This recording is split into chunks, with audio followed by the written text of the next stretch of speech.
Voilà, il départ en version Cerruti. Vous prenez le relais, messieurs de la direction de course. On a comme ça connu de l'RLM 2 minutes 0. Waouh! Allez, Bruno! Merci Bruno! Merci mesdames et messieurs, vous êtes extraordinaires!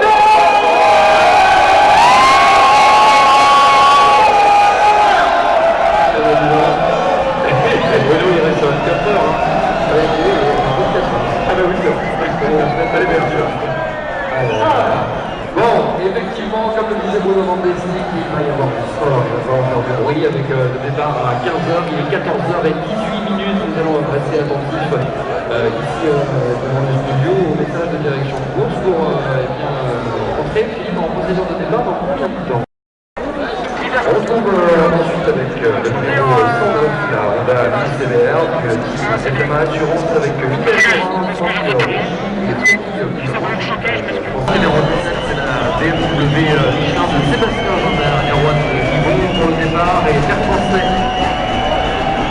En quatrième position, champion du monde en titre, la Yamaha du Kart, Yamaha Austria Racing Team, la numéro 1, la number 1, quatrième avec Igor Yerman avec Sim Martin et le français Gwen Djabeli qui sera au départ. Attention, nous sommes dans les dernières secondes alors que le feu de passe rouge à la sortie de la voie des stands.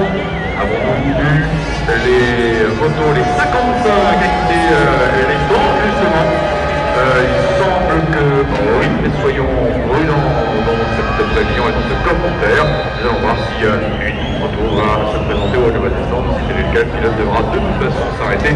Piste fermée, messieurs, la mise en défi commence. La grille de départ confort. Et oui, effectivement, Bruno, on arrive au troisième rang. Attention, avec une nouvelle arrivée en endurance, c'est la Honda CBR numéro 99 avec Warner Damon, avec Damien Gudlin et Mathieu Lagrive, le pilote français que nous retrouverons au départ dans un instant.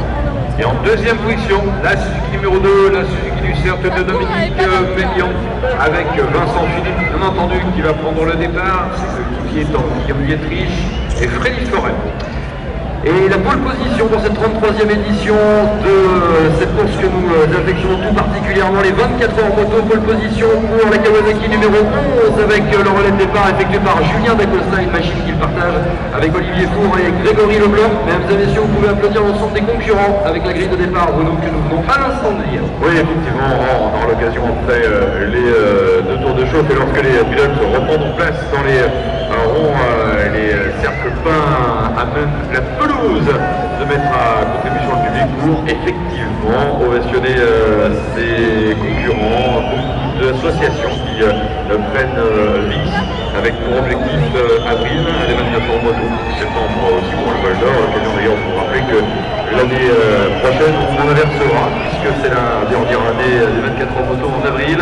L'année prochaine, effectivement, pour des questions d'organisation au niveau du calendrier, le Val d'Or deviendra un événement printanier, toujours sur le circuit de Vermanicourt. Et les 24 heures moto s'inscriront comme festival moto de fin de période estivale pour les derniers week-ends, sur le dernier week-end légal le 10 septembre en tout cas, sur le circuit Bugatti. 55 motos au départ, avec au niveau des records à battre, celui à la distance, 3469 km en 2005. On rappellera que pour faire mieux, établir un nouveau record, la météo devrait le permettre. Il faudrait boucler au moins 830 tours. C'est demain dimanche 15h. Les Suzuki sont majoritaires au niveau de l'effectif sélectif. 13 Yamaha, 8 Kawasaki, 7 Honda, 4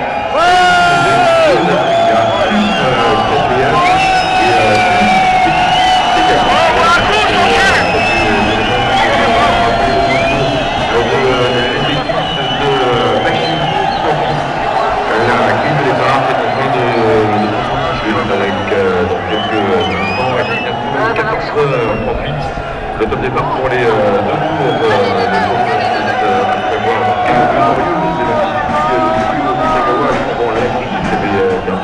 avait été en 24 heures de 20 secondes 459 millième exactement. L'année dernière, elle ne nous avait pas permis d'effectuer de véritables chasses au record. La moto gagnante avait fait 727 tours en 2008, 770. On peut rappeler par le fait que la circuit pour lequel c'est 24 heures de moto, 2010,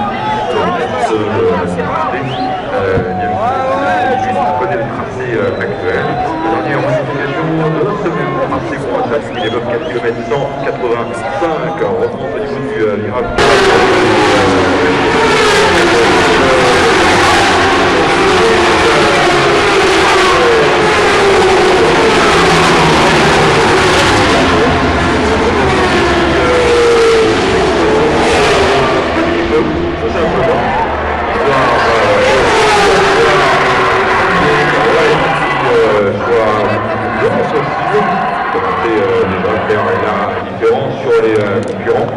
Pendant cette première phase, là, de la course, puisque c'est très souvent